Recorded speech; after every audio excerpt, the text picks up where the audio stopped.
বিজেপির পঞ্চায়েতে টেন্ডারে দুর্নীতি। পদ্মশিবির বলল, প্রধান ইংরেজি জানেন না। বিজেপি পরিচালিত পঞ্চায়েতে দুর্নীতির অভিযোগ ঘিরে ব্যাপক শোরগোল পড়ে গিয়েছে। টেন্ডার প্রক্রিয়া ঘিরে বিতর্ক চলছিল বেশ কিছুদিন ধরেই।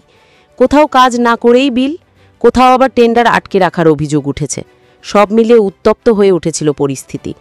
আর সেই বিতর্কের মধ্যেই এবার সামনে উঠে এলো এক নতুন তথ্য। বিজেপি পরিচালিত গ্রাম পঞ্চায়েত প্রধান নাকি ইংরেজি পড়তে পারেন না। ফলে কর্মচারীদের ভুল বোঝানোর ফলেই টেন্ডার আটকে রয়েছে বলে দাবি করেছে বিজেপি। পাল্টা পঞ্চায়েতের কর্মীদের দিকেই দুর্নীতির দায় ঠেলে দিয়েছে বিজেপি। এ নিয়ে তীব্র বিতর্ক শুরু হয়েছে পুরুলিয়া ২ নম্বর ব্লকের রাঘবপুর পঞ্চায়েত এলাকায়। অভিযোগ, ঠিকাদারদের সঙ্গে সমঝোতা না হওয়ায় ইচ্ছাকৃতভাবে আটকে রাখা হয়েছে একাধিক টেন্ডার। এ নিয়ে দুর্নীতির অভিযোগ ওঠায় মহকুমা শাসক উৎপল ঘোষ আগেই প্রধানকে শোকজ করেছেন।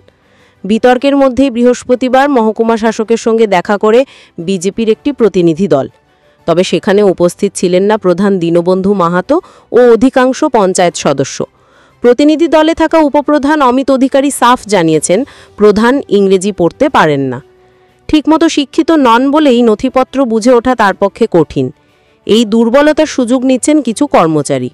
ভুল বুঝিয়ে তার সই করিয়ে নেওয়া হচ্ছে। তার দাবি, পঞ্চায়েত কর্মীরাই দুর্নীতিতে জড়িত।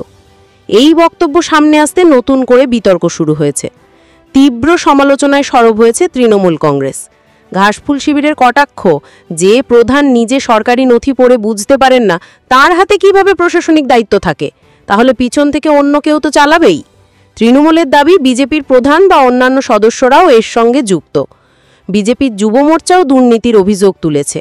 তবে যুব মোর্চার এক নেতার বক্তব্য, প্রধান কোনো দুর্নীতিতে জড়িয়ে পড়ছেন কিনা তা দেখতে হবে, সেটা ঠিক। তবে প্রধান সহ মেম্বাররা দুর্নীতিতে জড়িত নন। কাজ না করেই বিল পেয়েছেন ঠিকাদাররা। ৮% হারে ঘুষ দাবি করছেন পঞ্চায়েত কর্মীরা। টেন্ডার আটকানোর মূল কারণ এসবই। দলকে সবই জানানো হয়েছে। পঞ্চায়েতের সচিবের বিরুদ্ধে জড়িত থাকার অভিযোগ তুলেছেন তিনি।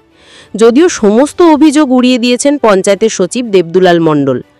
তার বক্তব্য, কাউকে জোর করে বা ভুল বুঝিয়ে স্বাক্ষর করানো হয় না।